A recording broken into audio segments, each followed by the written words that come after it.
لیکن جس عنصر سے قوم نجات چاہتی تھی وہ عنصر یعنی پی ٹی آئی تو پاپولر ہو گئی، نہ آپ لوگوں سے عمران خان قابو ہو رہے ہیں، نہ ڈالر قابو ہو رہے ہیں، نہ حکومت آپ چلا سکتے ہیں، تو جب چلا نہیں سکتے تو چھوڑ کیوں نہیں دیتے؟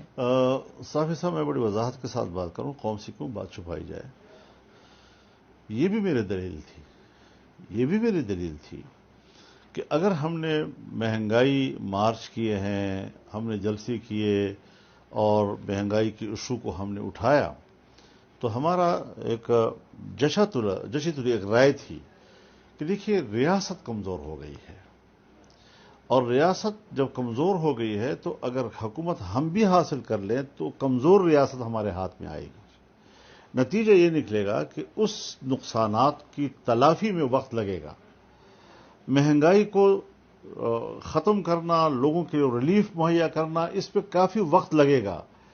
اب عام آدمی ان باریکیوں میں نہیں سوچتا جی،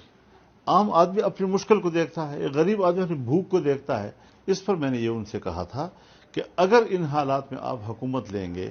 تو پھر ایک کمٹمنٹ یہ کر لیں کہ صرف انتخابی اصلاحات کا قانون پاس کر کے اور نیب والے کے حوالے سے قانون اصلاحات کر کے آپ الیکشن کا اعلان کر دیجیے۔ لیکن ہوا یہ کہ اس نے جو ڈرامے کھیلے اور جن ڈراموں کی بنیاد پر انہوں نے جعلی قسم کے خط اور یہ ہلا کر اور ایسے ماحول پیدا کر دیا کہ جس ماحول کے بعد پھر ان تمام اتحادیوں نے اس بات پر سوچا کہ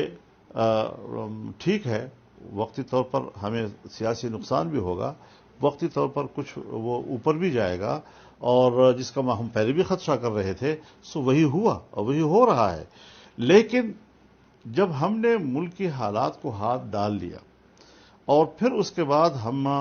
بڑے گہرائی میں اس صورتحال کی طرف گئے تو یقیناً ضرورت اس امر کی تھی اور اس پر اتفاق ہو گیا کہ ہمیں وقت پورا کرنا چاہیے تاکہ ہم تلافی کی طرف جا سکیں۔ اس وقت صورتحال کنٹرول نہیں ہو پا رہی ابھی تک، لیکن اس کی بنیادیں فراہم کر لی گئی ہیں، اور اس کے لیے انشاءاللہ العزیز مجھے تو اطمینان ہے کہ جس طرح کے جلسوں میں بھی میاں شہباز شریف صاحب کہا کرتے تھے کہ مجھے 6 مہینے چاہیے ہوں گے جی، تو 3.5 سال جس نے ملک کو غرق کیا ہے، اور آپ بتائیں کہ 3 مہینوں کے اندر ہم اس صورتحال کو اسی کیفیت میں لانا، تو وہ جو معاہدات بین الاقوامی اداروں کے ساتھ ہوئے، ملک کو گروی رکھا گیا IMF کے ہاتھ میں،